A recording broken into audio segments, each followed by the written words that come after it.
كريم محمود عبد العزيز شكله هيعملها ولا ايه؟ كريم محمود عبد العزيز سافر فرنسا هو ودينا الشربيني.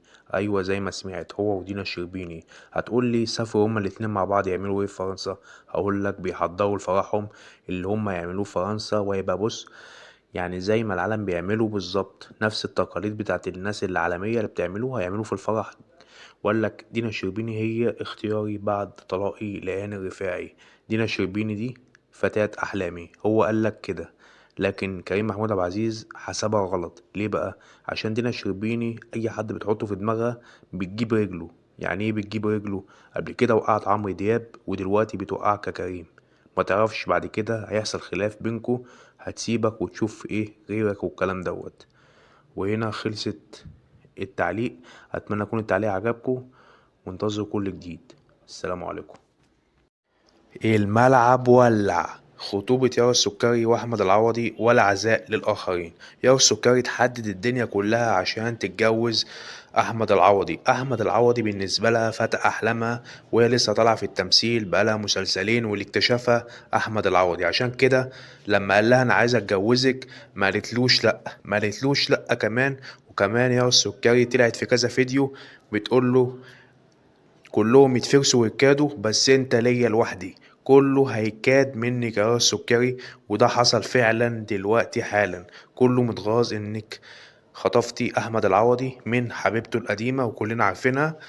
لكن الملعب ولع جامد جدا يا جدعان، اقسم بالله الملعب ولع، واللي جاي كله دمار. احمد العوضي بيفرح يا اخواتي. انها تتذاع.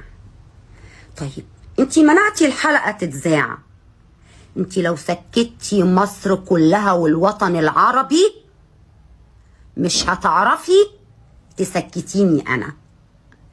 لو خليتي ان انا معرفش اوصل ان انا احكي للناس عن طريق قناة او عن طريق حلقة، انا هحكي عن طريق الفيديوهات. لو هعمل فيديو 20، امك كانت بتقول ايه لغاية ما ماتت؟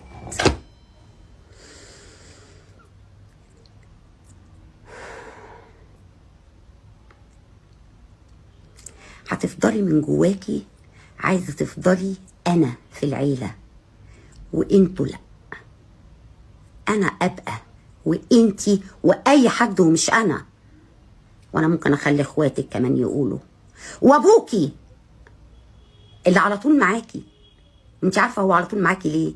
واي حد بيتقي شرك وبيتقي لسانك وبيتقي قله ادبك وبيتقي اللي انت اتخانقت 3 ايام عشان قالوا عليكي كده، عشان قالوا عليكي بلطجيه وبتجيبي بلطجيه، عشان قالوا عليكي قليله الادب.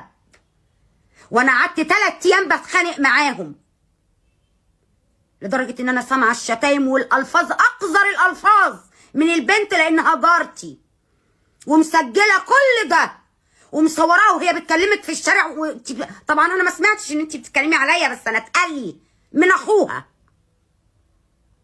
انك اتكلمتي عليا وقلتي وقلتي وقلتي، وكل ده عندي، وكل ده عندي.